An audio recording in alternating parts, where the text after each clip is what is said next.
Today we're talking smoked turkey. If you have never smoked your Thanksgiving turkey, I promise you, you will never turn back to any other way that you've done it before.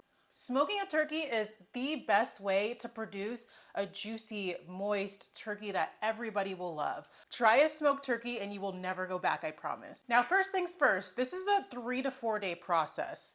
It's really hard these days to find a raw, ready to eat turkey. So most turkeys, as you guys already know, come frozen. If you do purchase a frozen turkey, it's really important that you thaw it in the correct way. You absolutely do not want to sit the turkey out on the counter to thaw. It's just not safe.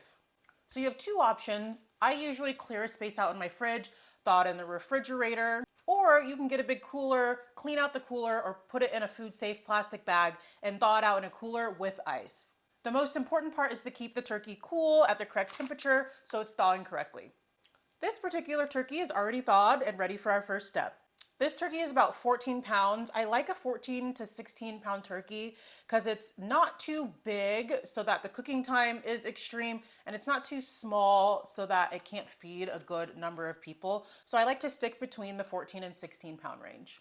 The first step in cooking the perfect turkey is to brine it.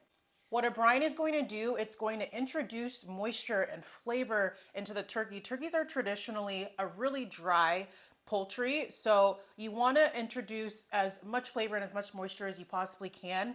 And I have a two-step process for that, and the first step is brining. This is my brine that I have here. My brine consists of 1 gallon of water and a bunch of seasonings.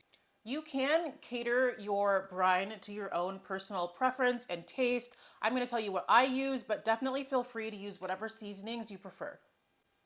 So what we have is 1 cup of kosher salt, 1 cup of brown sugar, 3 bay leaves, a 1/4 cup of mixed peppercorns, thyme, rosemary, basil. Now in the past, I have used a big cooler with a big Ziploc bag inside of the cooler with ice to brine my turkey overnight, but I just so happen to have room in my spare fridge this year, so I'm going to keep it in the fridge. We are also going to brine this turkey for a full 24 hours. So what I'm going to do is take a big pot and stick a big brining bag or a Ziploc bag, it doesn't matter, inside the pot. So we're going to set up our pot with the plastic bag ready to go.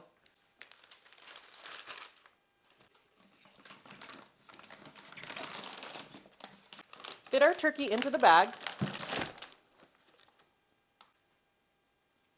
And then cover the turkey with our brine.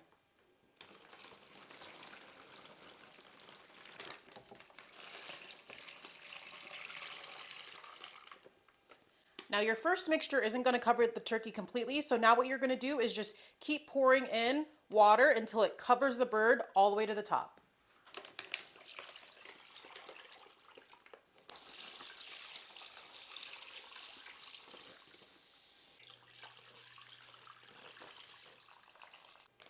Zip your bag closed and then put it in the fridge.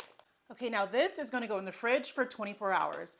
And remember, if you don't have room in the fridge for this, get a cooler, get a big Ziploc bag and a bunch of bags of ice, and monitor the ice to make sure that it's not melted. You want to keep the turkey cool during the entire brining process. Stay tuned for the next step.